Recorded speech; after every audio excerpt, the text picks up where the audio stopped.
Broadcasting from the business capital of the world, this is the Podcast Business News Network. We are back with Dr. Catherine Alinovi. She is from Healthy PAWSibilities, helping you, your family, your pets. Yes, helping you the natural, hands-on alternative medicine approach. Not that there's no room for veterinarians. Of course there is, but at the same time, she has that wealth of knowledge with her background, but she's also helping people alternatively, holistically, shall I say.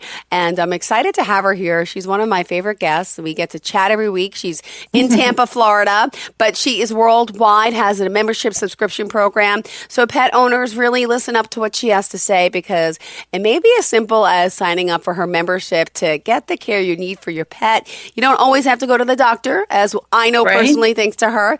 And there's so much more to her. I'll have her start talking now, and I'll just be quiet. How are you? Oh, you made it easy. Hi. Hello. They made it easy. I love it. You know what I thought we should talk about today? It's cold. Jill, it's cold. Yes, it cold is. weather. And you're absolutely right. There's so many things that we aren't sure as pet owners. What do we do? And without knowing, without having somebody as your reference source, it's like, well, I guess I need to go to that. So let's not. If we don't have to, let's not. So cold weather. What does cold weather do to your skin? Makes it so dry. My hands are just a sign. Absolutely. All the time. I can't get enough water to drink. My lips are chapped. And in the middle of winter, my feet crack. Yep. Part of why I moved down to Tampa. It's so cold up north. I love it. Lucky you. Okay. But go ahead. What does it do to our pets? Well, exactly. Think about it. So what do you notice? Like you said you turned up the heat. What happens to their skin? I guess it's getting dry, right? It does. I'm sniffling. Maybe it's not always a cold. Maybe it's the heat, right? It could be not enough moisture in the air.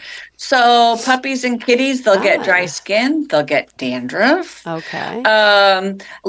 For people who put sweaters on, their cats don't wear sweaters very well, but on dogs you put on sweaters and you take them off and they've got that static, the hair sticking straight out. Yep. Yes, because it's so dry. And so they're going to struggle with that dryness also. Their little nose will get dry. The tips of their ears will get dry. Their foot pads will get dry. So there's simple things that we can do to help with that. And then, maybe it becomes a bigger issue. We don't want it to be. True. So simple things. Yes. Dry food makes dry puppies and kitties. So because the inside of the body is dry, so you knew I had to talk about food. Of course, because that's the overall thing that we talk about, nutrition, and our people food is beneficial as pet food, because a lot of the pet food that they sell in the store is not really good for your pet. Did you know that? You're going to know that by the end of the show today. Yeah, everything that's in that pet food that you get at the store, it's all illegal for human consumption. Unless it's certain companies, but that kibble in a bag, not a single ingredient is legal for us humans. So that's inflammatory. So that makes the body dry. Yeah. And then if you're feeding kibble, the kibble is dry. And so again, it makes our cats and our dogs dry. Yes.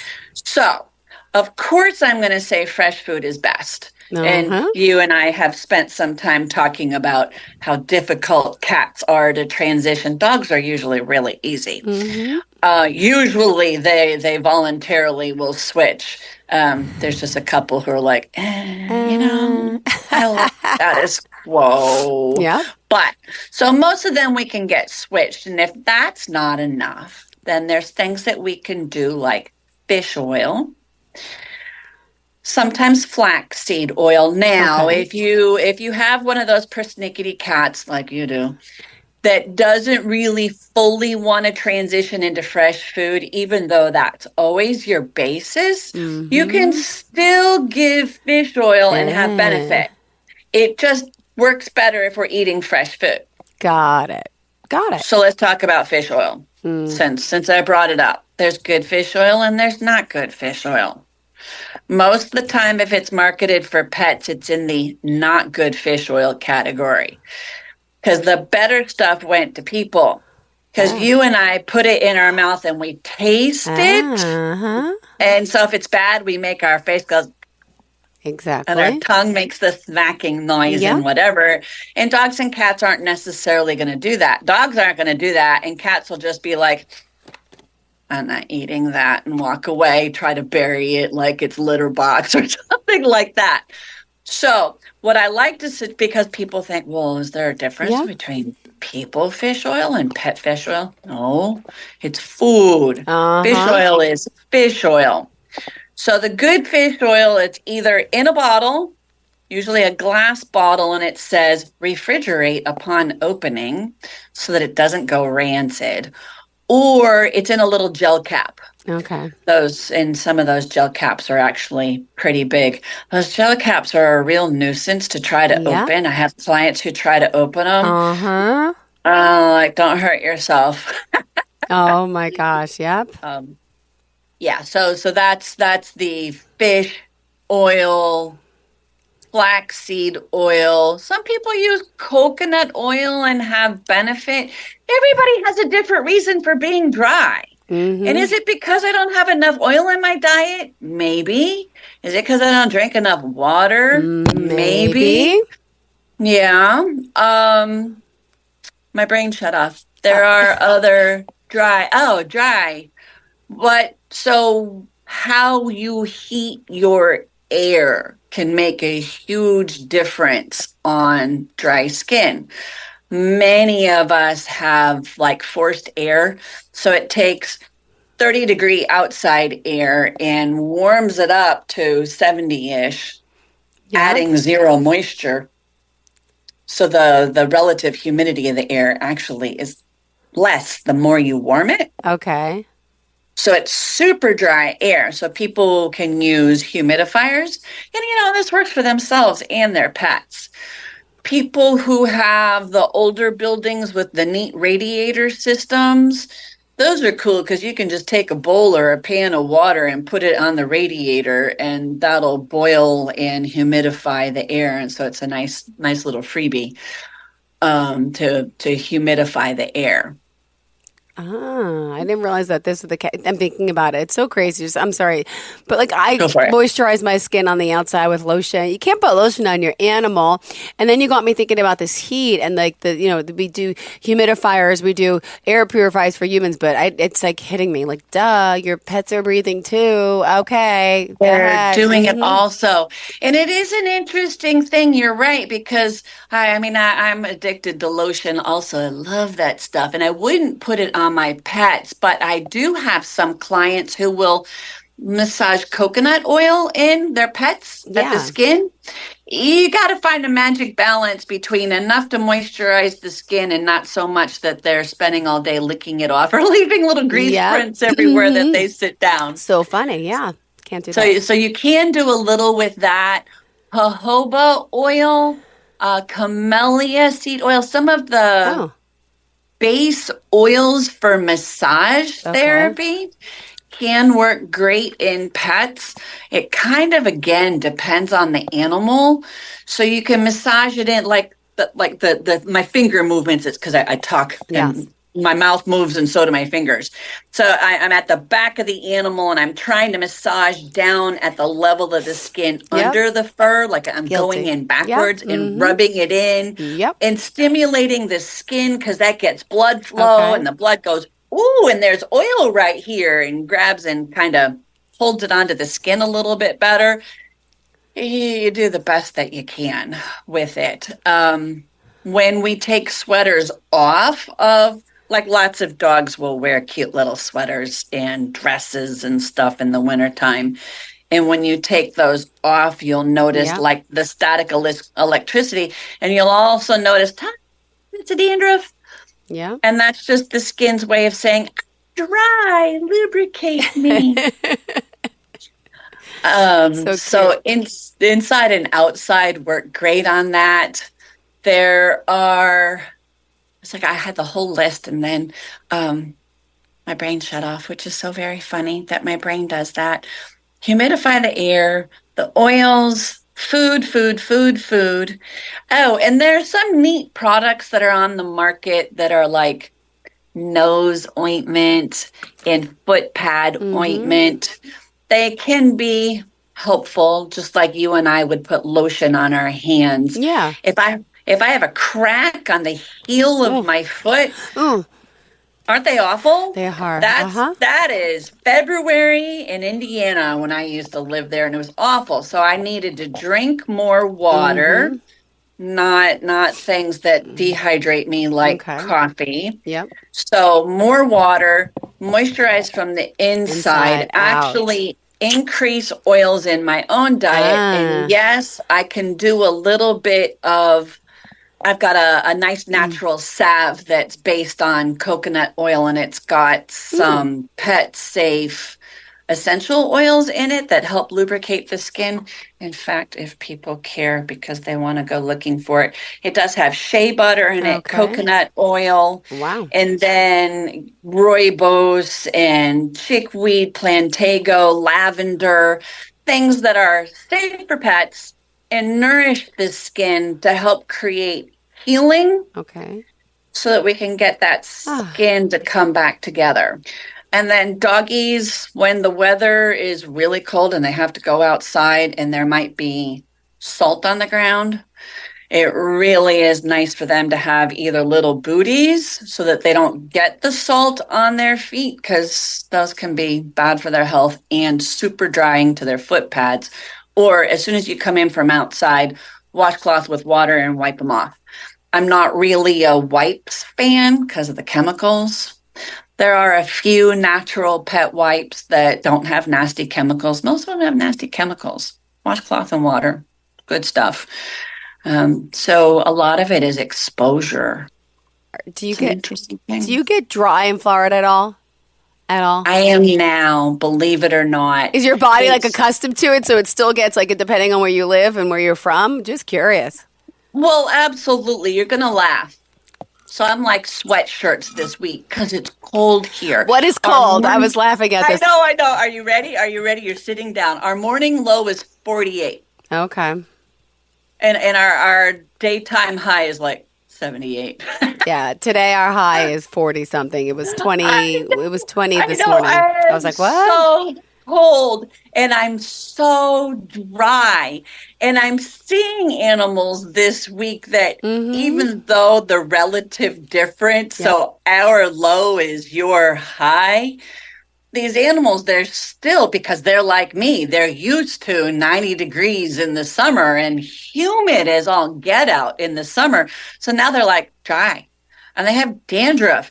And we're putting on sweaters and stuff, which is so funny because for dogs and cats and horses and cows, their happy temperature is actually 50. Because at 50, they're not trying to cool off. They're not trying to warm up. They're totally normal. We humans, it's a little bit warmer. But, they're totally happy at 50. But we're so cold that we're putting jackets and stuff. And it's awfully cute. It's definitely, we love our animals and that sort of thing. But they get dry, even here in scenic tourist land, Tampa Bay. Oh, my goodness. All right. Well, hold on. I got to remind everyone, because we're halfway through, how we contact you, darling. HealthyPAWSibilities.com. Possibilities is spelled with a dog paw, PAWSibilities. Come there. As soon as you go to the website, there's a free report thing that tells you about how you are overpaying your vet and over-vaccinating your pet. Because here we are talking about things that are giving us longevity. And it helps if you're not spending money you don't need to spend and actually accidentally adversely affecting their health. It is cold. So here's a trick question. For people who have, it's just, I know, I love to do this. And this is mostly a dog thing, but it's starting to be talked about more in cats. Heartworm disease. So heartworm disease, Again, dogs are who normally gets it. It's every now and then outside cats will get affected with heartworms. Heartworms are transmitted by the bite of a mosquito.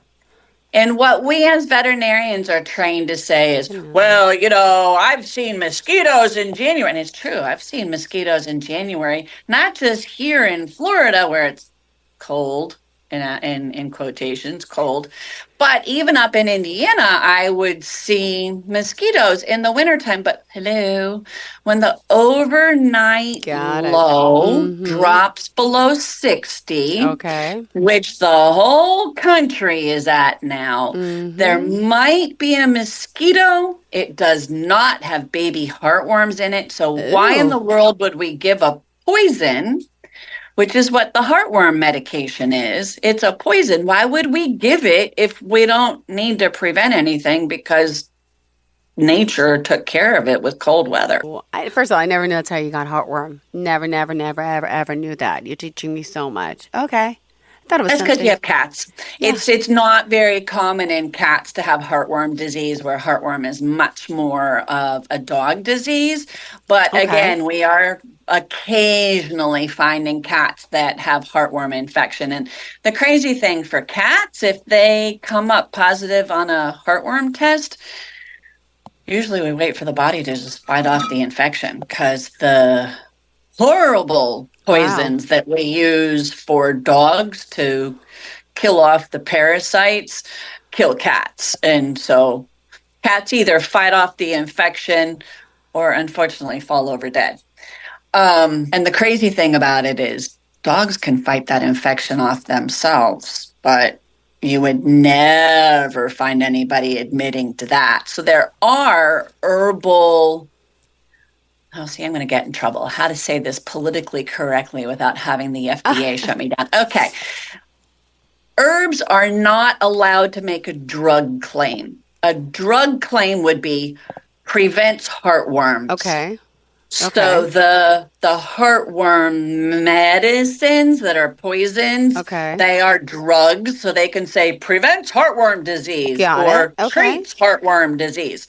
Herbs are not allowed to say that. Okay. Herbs are allowed to say might aid in the prevention of maybe. Okay. Might aid. So my experience with the herbs is that I can tell you anecdotally, all of my clients who are using the herbs in their pets, their dogs stay negative for heartworms. Oh. So how is that for around the back telling you that maybe there's an herbal option that you don't need to do until summer? Didn't know that either. Wow. Right. Where meanwhile, the drug companies are trying to get us as veterinarians and pet owners to go, I need to give it every month because, there's maybe a chance. And I don't want my animal to get sick. And they're making a lot of money by forgetting to tell people about that 60-degree temperature thing. Yeah. Ooh. So this year, Tampa Bay, the last day that our overnight low was less than 60 was April 1st. Wow. Okay, so and obviously we're the land of warmer than you are. And so for you, for sure do I know, but I'm guessing it was the beginning of June. And the temperatures may go up and down. Of course they do. And sure, they can be over 60, but if in a 30-day period of time, for 1 second, the overnight low drops below 60. Heartworm disease hasn't started because there are no baby heartworms in the mosquito. Thank you. Okay, so Tampa Bay, 2024. April 1st was the last day it was cold. So then it takes 30 days for a mosquito to go find a dog, suck some blood, get baby heartworms, grow it, and transmit it to another dog. So May 1st would be the first day that a mosquito might have baby heartworms in it. And any of the medications or preventatives treat the 6 weeks that happened before. So that means that my clients in the Tampa Bay region didn't start doing something about heartworms until June 1st. Oh, wow. My clients up north, so maybe let's just say, because I don't follow your weather like I follow our weather. So let's just say June 1st was the last time your overnight low dropped below 60. Wow. That means July 1st is the first day that maybe a mosquito could be infective. So August 1st, you could give some kind of a medication. So my clients that I still go visit in Indiana, they're giving heartworm preventative maybe 2 or 3 times a year. July 1st to 15th, October, and see, we watch the weather. Watch and see what's going on with the weather. And, El Nino and La Nina are going to affect our weather. And when it gets warmer and when we start warming up, but that's what we have to balance every year. Yeah. And why give a poison if we don't need to? Right? Exactly. Yes. Yeah. So that's our crazy cold weather stuff. Oh, gosh. Wow. It's just so funny. What about, hold on. And when it comes to the cold weather, right, for other pets, how does that affect their eating habits for animals? Do they eat less in the winter or more in the winter? I feel like I eat more in the winter and I gain weight. Is that true for animals? That's a great question. And there's so many things that go into it, aren't there? So I'm with you. I'm cold. Yeah. So I want to warm up. So I eat warm food to warm up. I may exercise less. Okay. Maybe more. Not me. But people, there are weird people who like cold. I know, right? It's not me. But there are people who love outdoor activities, and their dogs love going out in the snow, and they may actually play harder in the winter than in the summer. Those animals need more food. Got it. That's a great question. And so when you've got temperatures around 0 Fahrenheit, they're cold. These animals need a whole lot of extra calories. Yeah. Think about it. Maybe they wear a jacket. Most of the time they don't wear boots. And so their bare feet are in the snow. They get quite cold and then they need to come in and warm up. And shivering is how we warm our body, because that's twitching your muscles, which creates blood flow, warms the body, and that burns calories. Ooh. So, yes, we might need more food in the winter. Or if everybody becomes a hermit and stays inside and doesn't go out for 3 months and doesn't really move a whole lot, then maybe need less food. Oh my gosh, it's true. Thank you. Interesting. Yeah, I just like how the summer comes and I lose weight. I wonder if I lived in Florida, I wouldn't gain weight. I probably still would. But I always gain like 5 pounds in the winter. All right. Well, see, we might restrict you to 1 or 2 pounds if you come down here, because it's still 78 for a high during the day. Oh my gosh. All right. So funny. What else did you want to share with everyone? I guess I was wondering how I guess they're not on the phone to tell us how sharing their holiday food went. But did you share your holiday food? I didn't bring kitties? I didn't bring home any. I went to my aunt's. It was so simple. I didn't bring any. All the leftovers I gave to my father. So the turkey did this and that, and I'm not big into turkey myself. And to be honest, I hope my aunt's not listening, but I didn't like her turkey. It just tasted like, I don't like day old turkey. I know animals do. I don't. And it tastes like day old turkey because it was warmed up earlier in the day. We didn't get there till 5. So I wouldn't even eat it. And my son tried, who likes it. He was like, so I was like, okay, yeah. That's too bad. I know this year it was funny. We did turkey because I'm not really much of a ham girl myself. And then my daughter goes, I prefer ham. And I'm like, where have you been? You're 21 years old. And how is it this is the first time? So next year we're doing Cornish hens because we all like Cornish hens, and those are delicious and juicy, and our dogs and cats will love them. Got it. Well, that's our plan. Oh my gosh. All right. Well, hold on. I have one little update too as well. Princess, the cat that was pregnant that lost the baby. Yes. I told you I think she's pregnant again. And good. Yeah, her nipples are enlarging. Her stomach's wide. I still can't feel kicks yet. Around what age do you feel kicks? I think she's getting close. Is it a month in or how many weeks in? Because a cat is 60, 65 days, right? 60. 63 days plus or minus a couple. Absolutely. You don't necessarily feel kicks because you look at a human baby, there's a whole lot of arms and legs. You look at an infant kitten, it's more head and body and very little legs. But you'll feel the squirmies, like the head moving around in there, rather than, big kicks like our babies did to us up under our ribs. But you should. Because I felt it last time, and there was only one, and it was only twice I got to feel my little baby kicks. But I feel like her belly's a little large this time, so I'm hoping I would feel a kick because there might be more than one. But yeah, you'll feel a squirm, and that's probably about week 5. Okay. Because then they get too big. There's this magic, too small, you can feel it, too big. All right. Okay, so we're going to have Christmas babies. That's what I'm hoping because it's on my son's Christmas list. You wrote cat. Last year he got a cat from Santa, and I'm like, don't guarantee you're getting a cat this year. I said, but you may because now Princess might have babies, but that's the only cat you're getting this year if we have them. We talked about staying up, taking turns if we think she's in labor because last time we went to bed and we woke up and the poor cat was passed away on the floor. But again, not knowing if it came out okay or not, we don't know. So it didn't. I know. It didn't. I know. She knew. She put it over there because it was no good in her mind. I know. Do you have an idea what day she bred? Well, I tell you, she had the babies on September 20th, the baby, I should say. And then within a week, she was already, with her partner again. So, but I don't know how quick, she ovulates after a pregnancy. You would know more than me. So I can't, I don't know exactly because they were doing that for like a month, They were doing it for like a month. So. Okay. So that would put it at October, November 1st. So you're probably 5 weeks in now. So you might be able to feel little thumb-size blobs in there.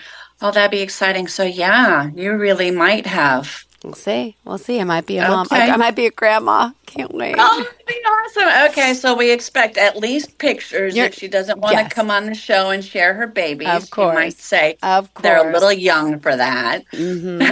And what are you doing? Am I going to talk to you before Christmas or Yeah. Okay, good. I wasn't sure if we were still on. I'm like, are we up? Time left, girl. Good. I wasn't sure. Well, it's always a pleasure having you here, and we are out of time because we always end up over talking. Tell us, Healthy PAWSibility. I'll tell them. Healthy PAWSibilities with a paw. Sign up for the membership, and you can text her. And did you get any calls on Christmas? Any texts from any animal pet owners that had problems the day after with their eating and stuff? Small. Fortunately, nothing had to do with food. Okay. Actually, there's that's what I forgot. We'll save it next week. I think there's a doggy virus going around. Ooh, okay. So we'll talk that next week. All right. Thank you so much. We appreciate your time. Have a great day. Goodbye. Thank you. Bye-bye.